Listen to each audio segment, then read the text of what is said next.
Good evening, good evening. We are the 16th of August, 2023, and as of this Friday, a number of us from New York, New Jersey, the tri-state, and a few people in Washington, D.C., we will come together.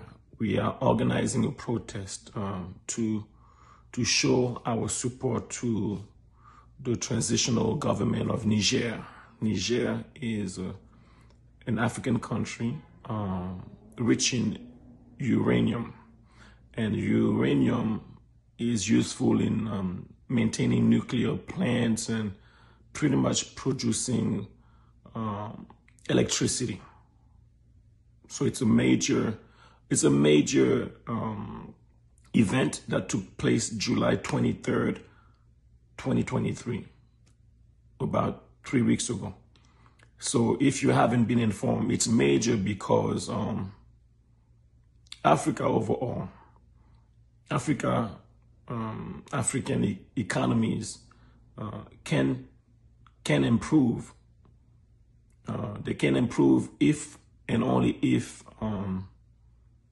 our natural resources from petroleum, from uranium, from coltan, our natural resources are purchased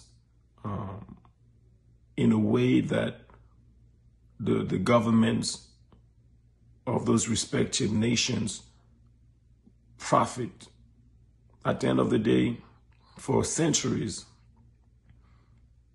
the uranium of Niger have been sold for peanuts. That's just one. This is one of the latest coups occurring in Africa. Burkina Faso, Mali, Guinea, all have transitional government. It's major because Africans are realizing the global impact of our position as Africans. We are a major player, yet Africa as a continent, most of Africans don't have access to clean water. Most Africans do not have access to a proper healthcare because there is no healthcare system in 90% of African nations. Most African children have to walk miles and miles to go to school. Access to education, it's only the rich folks have access to education. So the real new world order is a world in which African nations are in charge of their destiny. And when it comes to international institutions like the UN, African Union, ECOWAS, there is this double standard that exists. In Chad, for example, the son killed his dad, is currently president. I mean, when we heard that Idris Deby passed away or got killed, most of us were happy, sadly, because for 32 years we have been suffering. For 32 years, the country has been moving forward. Now, the son of the president who was eliminated in 2021, the son is in charge, and he's even worse than his dad. So there was a coup in Chad. The UN said nothing.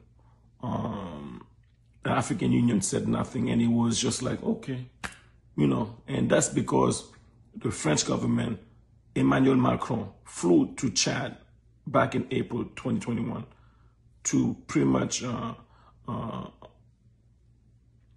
confirm that this is the man for the task. And the task of most of African presidents is to facilitate the continuous exploitations of Africans in African soil. So from Niger, from Burkina Faso, from Mali, from Guinea, armed forces are taking control, and we salute them. From Washington, D.C., we will be protesting in front of the French embassy. It's easy. Just type French embassy in Washington, D.C. We'll be there as early as 10 a.m. this Friday. Enough is enough. Africans are not imbeciles and stupid. We understand, again, the geopolitical strategic demarcation. I don't know. There's a lot involved, but I hope I was able to break down what's going on. Major things are happening, and sadly, a lot of Americans are not aware of the global, latest news. Have a wonderful evening.